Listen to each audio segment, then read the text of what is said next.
of innovators and risk takers. There's not a country on earth that wouldn't trade places with the United States of America. And that's why people continue to travel here from all across the world in search of opportunity.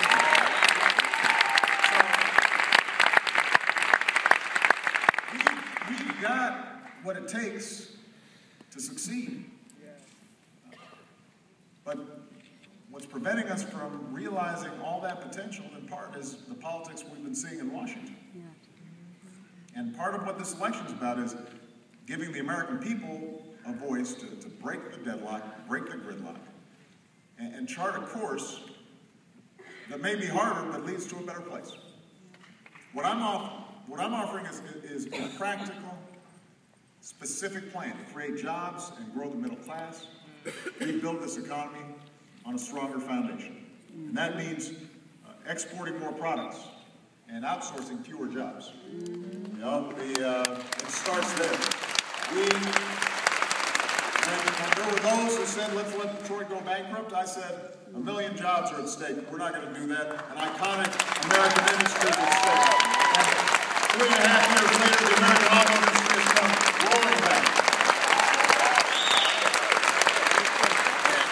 We've seen 500,000 new jobs in manufacturing, the fastest pace since the 1990s. And so the choice now is, do we reverse that progress or do we move forward? Right answer. Instead of giving tax breaks to companies that ship jobs overseas, we want to give tax breaks to companies that are investing in new plants and equipment and workers right here in Milwaukee, right here in Wisconsin, right here in the United States.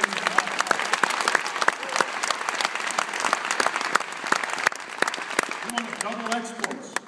We can create 1 million new manufacturing jobs in the next 4 years if we make the right choice in this election. I want us to control more of our own energy. Now, after 30 years of inaction, we doubled fuel efficiency standards on cars. We have doubled the production of clean energy. Your cars and trucks will go twice as far on a gallon of gas as a consequence of the work that we've done. We've invested in wind, solar, and thousands of jobs have been created all across America in these industries, building wind turbines and long-lasting batteries. The United States of America is less dependent on foreign oil than it's been in nearly 2 decades, and now you've got a choice. Do we build on that progress moving forward, or do we reverse it? Because that's what my opponent's proposing. Forward. I've got a different vision than he does, because I'm not going to let oil companies write our energy policy. I don't want to keep giving them $4 billion subsidy, and they're making record profits. I want to use that money to invest in wind and solar, clean coal technology, and allow farmers and scientists to harness new biofuels to power our cars and trucks. Put construction workers back to work retrofitting homes and buildings and schools and hospitals to make them more energy efficient. Develop nearly a 100-year supply of natural gas that's right beneath our feet. And if we do those things, our plan will cut in half by 2020 our oil imports and create hundreds of thousands of jobs to boot. That's how we move forward. I want Americans to have the best education system in the world.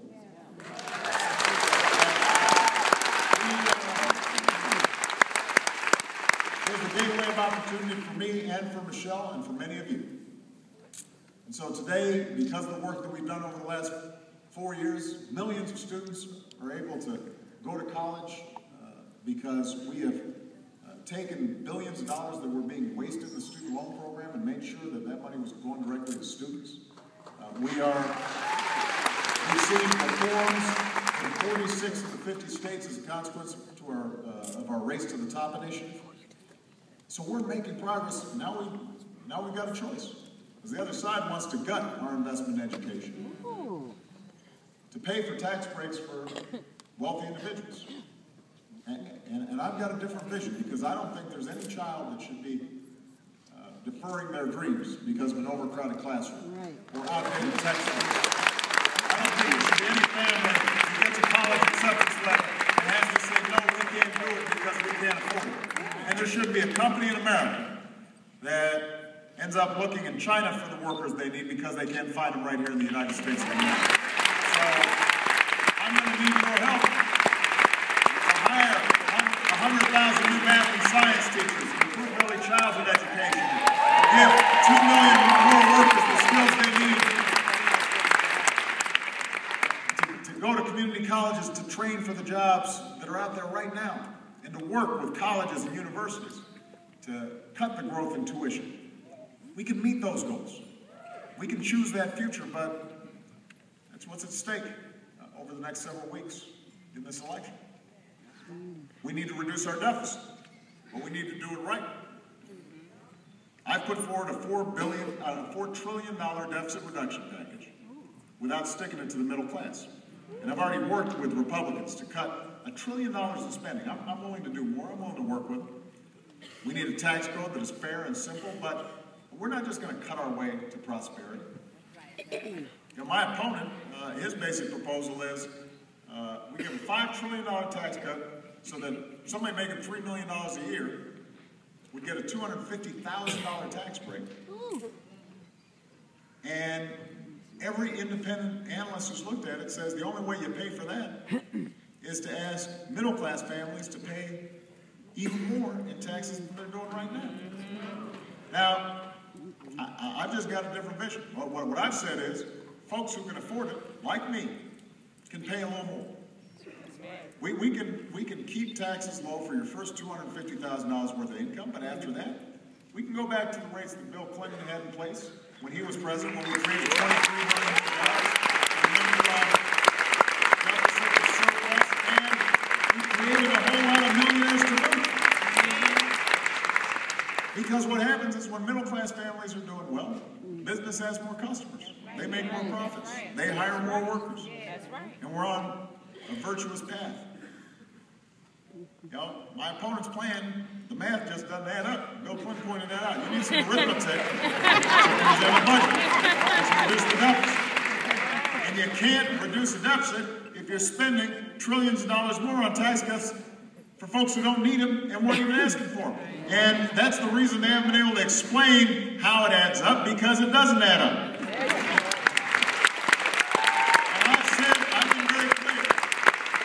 One thing I'm not going to do, I am not going to slash investments in education and make young people pay more for college just to pay for a tax cut for millionaires and billionaires. I'm not going to kick them off a head start. I'm not going to shortchange our investment in basic research that can help us find cures for Alzheimer's and cancer.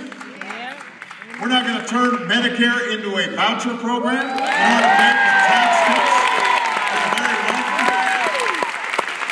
We're not going to eliminate health care for millions of poor and elderly and disabled Americans.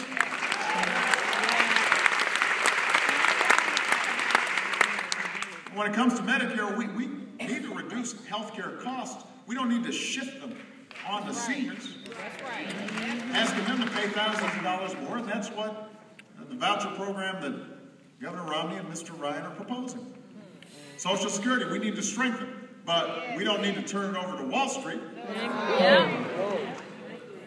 want mine when I retire.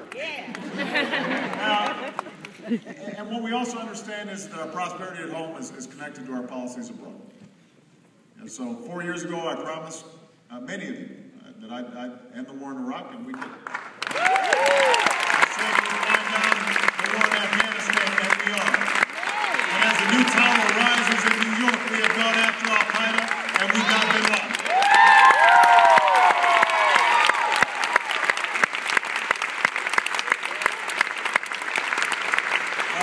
As we were reminded this past week, there's a world that's still full of serious threats. We're going to have to work to prevent Iran from getting a nuclear weapon. We're going to have to make sure that not only our diplomatic posts are safe, but we go after folks who threaten or try to kill Americans. And that's why, as long as I'm Commander-in-Chief, we will sustain the strongest military the world has ever known. And when our troops come home, we'll make sure we're serving them as well as they serve us. Because if you fought for this country, you shouldn't have to fight for a job when you come home.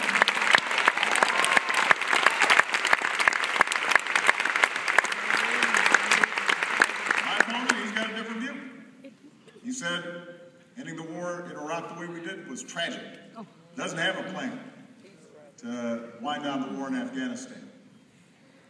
You know, and I've just got a different perspective. I think after a decade of war, it's time for us to do some nation building here at home. Let's put Americans back to work using the savings that we obtained to rebuild our roads and our bridges, our schools, lay broadband lines in the rural communities. Let's do some nation building right here. So that's the choice we face. That's what the election's coming down to. The other side, they keep on saying that tax cuts and fewer regulations is the only way. They say that because government can't do everything, it should do almost nothing. We've got a different view. We don't believe in you're on your own economics. You know, what these guys basically argue, if you can't afford health insurance, hope you don't get sick. If a company is polluting the air your children breathe, that's the price of progress. You can't afford to go to college, borrow some money from your parents. That's not who we are. We don't think government can solve every problem, but it's not the source of every problem. Any more than all the folks that you hear are to blame out of Washington. You know, gays or immigrants or unions or corporations for that matter. We don't think that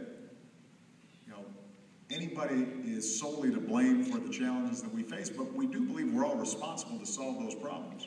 And we're all in this together. And as citizens, we accept certain responsibilities, not only for ourselves, but also to our communities and our nation, to make sure that the country creates more opportunity for more people.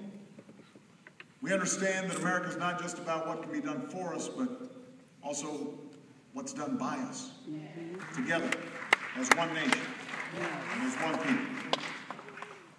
You know, the election 4 years ago, I said in Charlotte when we were down there, somebody went to the convention, I said, it was not about me. It was about you.